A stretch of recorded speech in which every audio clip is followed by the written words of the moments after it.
আসসালামু আলাইকুম দর্শক বন্ধুরা, আশা করি যে যেখান থেকে দেখছেন সবাই অনেক অনেক ভালো আছেন।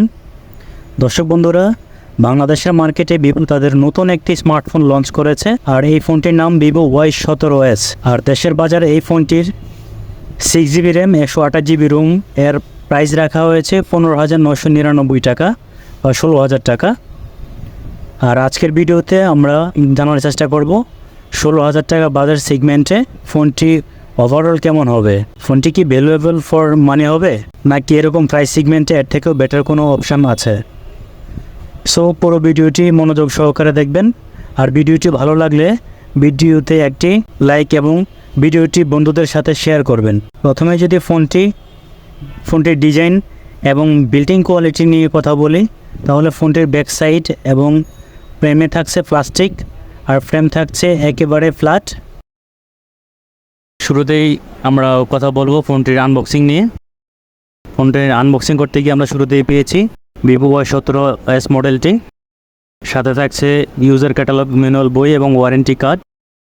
এবং আমরা পেয়েছি একটি মোবাইল ফোনটির ব্যাক প্রোটেকশনের জন্য পেয়েছি আমরা একটি সিলিকন কাভার, একটি USB কেবল, এবং সাথে থাকছে ভিভোর 15 ওয়াটের একটি ফাস্ট চার্জার। ফোনটির থিকনেস দেওয়া হয়েছে 8.1 mm এবং ফোনটির ওজন দেওয়া হয়েছে 186 গ্রাম, যার কারণে ফোনটি আপনারা এক হাতে খুব ভালোভাবে ইউজ করতে পারবেন। লং টাইম ব্যবহারের ক্ষেত্রেও কোনো ধরনের প্রবলেম ফেস করবেন না।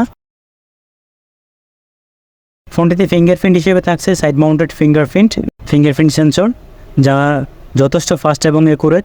ফোনটির নিচের অংশে থাকছে primary mic, 3.5 mm audio jack, main speaker এবং USB Type-C চার্জিং পোর্ট। তাছাড়া এই ফোনটিতে দুইটি ন্যানো সিম প্লাস একটি মেমোরি কার্ড ইউজ করতে পারবেন। ফোনটিতে আপনারা চাইলে সর্বোচ্চ 1 TB অর্থাৎ 1000 GB পর্যন্ত এক্সট্রা মেমোরি কার্ড ব্যবহার করতে পারবেন। আর ফোনটির সামনের অংশে আপনারা পেয়ে যাচ্ছেন একটি ফুল ভিউ ডিসপ্লে। ফ্রন্ট ক্যামেরাটি দেওয়া হয়েছে ওয়াটার ড্রপ ডিসপ্লে, পাশাপাশি ডিসপ্লে সিনবার ডিসপ্লে বেজেলও যথেষ্ট পরিমাণ ন্যারো রাখার চেষ্টা করা হয়েছে, তবে নিচের অংশে আরেকটু ন্যারো হলে দেখতে আরও ভালো লাগতো। ভিউয়ার্স, সব কিছু মিলে ফোনটির ডিজাইন এবং বিল্ডিং কোয়ালিটি আপনাদের কাছে কেমন লেগেছে আশা করি কমেন্টে জানাবেন। পার্সোনালি এই বাজার সেগমেন্টে আমাদের কাছে ফোনটির ডিজাইন খুবই ভালো লেগেছে। ভিভো সবসময়ই বাজেট ক্যাটাগরির ফোনে ভালো ডিজাইন প্রোভাইড করার চেষ্টা করে। ফোনটির ক্যামেরা সেকশন নিয়ে যদি কথা বলি, তাহলে বলতে হয় ফোনটির রিয়ারে থাকছে দুইটি ক্যামেরা, যার মেন ক্যামেরা হচ্ছে 50 মেগাপিক্সেল, এটার অ্যাপারচার হচ্ছে 1.8 এবং অ্যানাদার ক্যামেরা হচ্ছে 2 মেগাপিক্সেল, যেটার অ্যাপারচার হচ্ছে 2.4। এবং ফ্রন্টের সেলফি ক্যামেরা হিসেবে থাকছে 8 মেগাপিক্সেল ক্যামেরা, যেটা অ্যাপারচার হচ্ছে 2.0। আর ক্যামেরার পিকচার হিসেবে থাকছে LED ফ্ল্যাশ, HDR, প্যানোরামা। ফোনটির ফটো কোয়ালিটি নিয়ে বলতে গেলে ফোনের ব্যাক ক্যামেরার ফটো কোয়ালিটি যথেষ্ট রকম ভালো করা হয়েছে। ফোনটির গেমিং পারফরমেন্স নিয়ে বলতে হয় মিডিয়াটেকের Helio G85 এই প্রসেসরটা দিয়ে মোটামুটি ভালো মানের হাই কোয়ালিটির গেমসগুলো মিডিয়াম সেটিংসে মোটামুটি ভালোভাবে প্লে করতে পারবেন। হাই কোয়ালিটি গেমসগুলো যদি হাই সেটিংসে প্লে করতে চান, তাহলে কিছু পরিমাণ হ্যাং বা ল্যাগ করার সম্ভাবনা থাকবে। মোটামুটি মিডিয়াম সেটিংয়ে ফ্রি ফায়ার, PUBG সব ধরনের গেমসই ভালোভাবে প্লে করতে পারবেন। ফোনটির ডিসপ্লে নিয়ে কথা বলতে গেলে ফোনে থাকছে 6.56 ইঞ্চি একটি IPS LCD প্যানেল, যা HD ফ্ল্যাশ এর একটি ডিসপ্লে, যার রেজুলেশন 720x1612 পিক্সেল। ডিসপ্লেতে ইউজ করা হয়েছে 60 Hz রিফ্রেশ রেট, যার কারণে ডিসপ্লে টাচ রেসপন্স মোটামুটি ভালো। ডিসপ্লেতে আরও থাকছে 700 নিট স্পিড ব্রাইটনেস, এর কারণে ডিসপ্লেটা যথেষ্ট ব্রাইট হবে। ডিলাইট কন্ডিশনেও ডিসপ্লেতে ব্রাইটনেসের ঘাটতি ফেস করবেন না।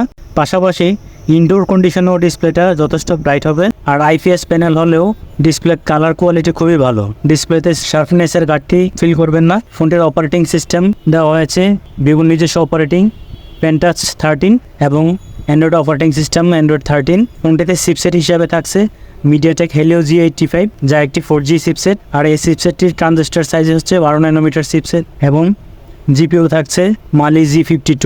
পরিশেষে কথা হচ্ছে 16,000 টাকা বাজার সেগমেন্টে ফোনটি আসলে কেমন হবে। দর্শক, অনেস্টলি বলতে গেলে ফোনটির ডিজাইন, বিল্ড কোয়ালিটি এবং প্রসেসর, ক্যামেরা সব কিছুই খুব ভালো মানের থাকছে। প্রিয় দর্শক, এই ছিল আজকের ভিডিওটি আপনাদের কাছে কেমন লেগেছে ভিডিওর কমেন্ট বক্সে অবশ্যই জানাবেন। আর ভিডিওটি যদি সত্যিই ভালো লেগে থাকে তাহলে অবশ্যই চ্যানেলটিকে সাবস্ক্রাইব করবেন এবং ভিডিওটিতে একটি লাইক দিবেন। ধন্যবাদ।